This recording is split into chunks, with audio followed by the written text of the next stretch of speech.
आज हम लोग बात करेंगे ईसीएस का जो आपको रिक्वायरमेंट की आपको बहुत ही बेसब्री से इंतजार था। ईसीएच का ex service contributed health scheme जो ये तिरुवनंतपुरम का निकला हुआ है।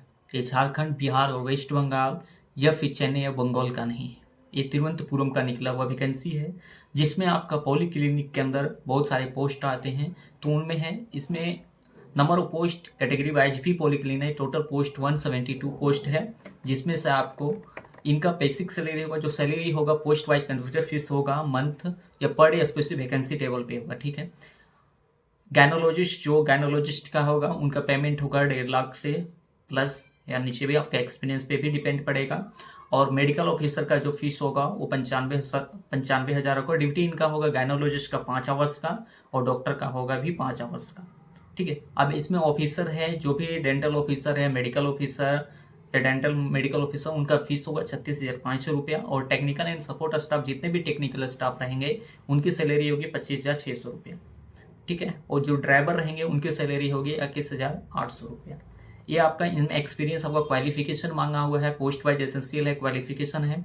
इसमें से एक्सपीरियंस पर वैकेंसी टेबल है, ग्रेजुएट, रिटायर्ड सर्विस ऑफिसर के लिए है, एमडी, एमएस और डीएनबी, एमबीबीएस, बीडीएस करना हुआ चाहिए डॉक्टरों को, गायनोलॉजिस्ट को। Diploma in class 1 course in arm forest, D pharma या 10-12 के बाद जो भी डी फार्मा की हैं, जो भी टेक्निकल स्टाफ, डीएमएलटी, बीसीएमएलटी अनिवार्य रूप से होना चाहिए। उसके साथ आपको एक्सपीरियंस भी मांगा जाएगा। इसमें एज लिमिट होता है, जिसमें मैक्सिमम एज आपका सिलेक्शन पोस्ट वाइज होगा। 68 ईयर्स ऑफ स्पेशल डॉक्टर होगा, 66 ईयर होगा मेडिकल ऑफिसर का और 63 ईयर होगा ऑफिसर इंचार्ज का और डेंटल ऑफिसर होगा 56 ईयर्स। ठीक है।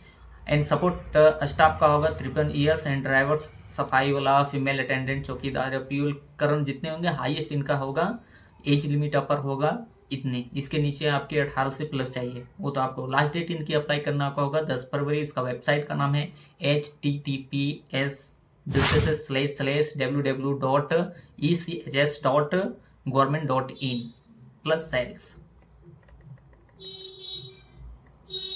टोटल पोस्ट काउंट इनका होगा कि हर वैकेंसी का अलग अलग पोस्ट है। इसमें ऑफिसर इंचार्ज पॉली क्लिनिक का होगा 5, गायनोलॉजिस्ट का 4 वैकेंसी है, मेडिकल ऑफिसर का 5 वैकेंसी है, रेडियोलॉजिस्ट का 2 वैकेंसी है, मेडिकल ऑफिसर का 32 वैकेंसी है, डेंटल ऑफिसर का 14 वैकेंसी है, डेंटल हाइनोलॉजिस्ट का 11, रेडियोग्राफर का 4 और फिजियोथेरेपिस्ट का 2 वैकेंसी, नर्सिंग असिस्टेंट का 6 वैकेंसी है, फार्मासिस्ट का 19 वैकेंसी, लेबोरेटरी असिस्टेंट यानी लेबोरेटरी टेक्नीशियन का 9 वैकेंसी और 8, दोनों लेबोरेटरी असिस्टेंट अलग है और लेबोरेटरी टेक्नीशियन अलग है, दोनों का अलग अलग वैकेंसी, एक का 9 है, एक का 8 है। ठीक है। ड्राइवर का 9 वैकेंसी है, सफाई वाला का 11 वैकेंसी है, फीमेल अटेंडेंट का 9 वैकेंसी है, चौकीदार का 3 वैकेंसी है, प्यून का 3 वैकेंसी है, कॉलर डाटा एंट्री ऑपरेटर का 16 वैकेंसी है, यानी टोटल 172 वैकेंसी इसमें है। ऑफिसर इंचार्ज का क्या कर देगा, graduate only retired service officer का ही मायने होगा उसमें। इंडियन आर्मी या इंडियन नेवी या तो इंडियन एयरफोर्स ड्राइविंग पेंशन विच डिफेंस लाइन से होना चाहिए उनको, थ्रू सीडीए इन मिनिमम 5 ईयर्स का एक्सपीरियंस उनको होना चाहिए। ये होता है ऑफिसर इंचार्ज पॉली क्लिनिक का। गायनोलॉजिस्ट का एमडी, एमएस होना चाहिए, special consult DNB with minimum 3 साल का एक्सपीरियंस होना चाहिए गायनोलॉजिस्ट के पास। मेडिकल स्पेशलिस्ट के लिए रिक्वायर्ड पोस्ट ग्रेजुएट क्वालिफिकेशन होना चाहिए और consult specialist required post PG और एक्सपीरियंस। इसका नोटिफिकेशन के मायने में जो भी उनके पास एक्सपीरियंस होगा मायने रहेगा। रेडियोलॉजिस्ट का, इसका भी इंडियन मेडिकल काउंसिल से एक्ट 1956 गवर्नमेंट ग्रेजुएट और डिग्री होना चाहिए इन रेडियोलॉजी में। और पर central health service category 1996 and minimum 5 years का इनके पास एक्सपीरियंस होना चाहिए। मेडिकल ऑफिसर के पास एमबीबीएस विथ 3 साल का एक्सपीरियंस होना चाहिए, इंटर्नशिप भी कंप्लीट होना चाहिए और एडिशनल क्वालिफिकेशन होना चाहिए मेडिकेशन और सर्जरी में। डेंटल ऑफिसर का बीडीएस होना चाहिए और 3 साल का एक्सपीरियंस होना चाहिए इंटर्नशिप के बाद। डेंटल हाइजीनिस्ट का डिप्लोमा होना चाहिए, holder in dental hygiene class 1 DH डोरा कोर्स होना चाहिए उनके पास, आर्म फोर्स के साथ होना चाहिए उनका, और मिनिमम 5 साल का एक्सपीरियंस उसको चाहिए, किसको, डेंटल हाइनोलॉजिस्ट को। उनके बाद रेडियोग्राफर का डिप्लोमा होना चाहिए और 5 साल का एक्सपीरियंस होना चाहिए। फिजियोथेरेपिस्ट का डिप्लोमा होना चाहिए फिजियोथेरेपी कोर्स में और मिनिमम 5 साल का उसके पास भी एक्सपीरियंस होना चाहिए। नर्सिंग असिस्टेंट जो होते हैं उनका क्लास 1 नर्सिंग असिस्टेंट होना चाहिए और आर्म 5 साल का उसके पास एक्सपीरियंस होना चाहिए। सब आर्मी रिटायर के लिए है, ये किसी नॉर्मल के लिए नहीं है।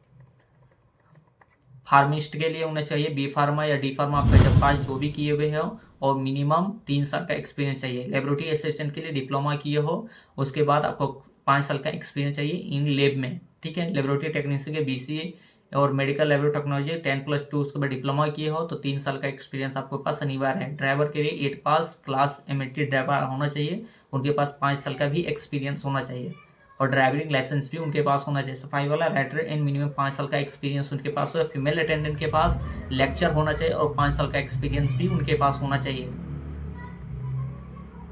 क्लर्क डाटा एंट्री ऑपरेटर के ग्रेजुएट होना चाहिए और आर्म फोर्स में और मिनिमम 5 साल का एक्सपीरियंस होना चाहिए। यानी इसमें एक प्रकार देखें तो ECS तो वैकेंसी निकाल दिया 172 पोस्ट, लेकिन सब में इसने कुछ न कुछ पॉइंट कुछ न कुछ रखा हुआ है।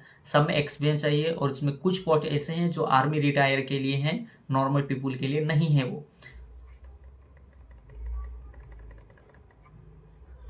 बाकी तो सबका तो सैलरी बेसिक में बता ही दिए कितना होगा। ऑफिसर का होगा 95,000, कैनोलॉजिस्ट का 1,35,000 लमसम होंगे। 4 घंटा ड्यूटी रहेगी, 5 घंटा, और रेडियोलॉजिस्ट का 2 घंटा ड्यूटी रहेगा, 2,330 पे उसका पर डे भी देगा और पर डे पेमेंट होगा। चेंजिंग केस मंथली पेमेंट भी रिवाइज कर सकते हैं वो, ठीक है। मेडिकल ऑफिसर का 95, डेंटल ऑफिसर का 95 रहेगा, डेंटल इंजीनियर का 36,000, रेडियोग्राफर का 36,000 और बाकी ड्राइवर, सफाई वाला और फीमेल अटेंडेंट, चौकीदार और पियून का 21,800 रुपये होगा। बाकी सबका 36,500 रुपया होगा। इनका जो लास्ट डेट है अप्लाई करने का वो 10 फरवरी रहेगा और राइटिंग टेस्ट होगा और इंटरव्यू शॉर्टलिस्ट कैंडिडेट के द्वारा होगा। इनका इंटरव्यू होगा और राइटिंग टेस्ट होगा, MCQ या ऑनलाइन टेस्ट नहीं होगा।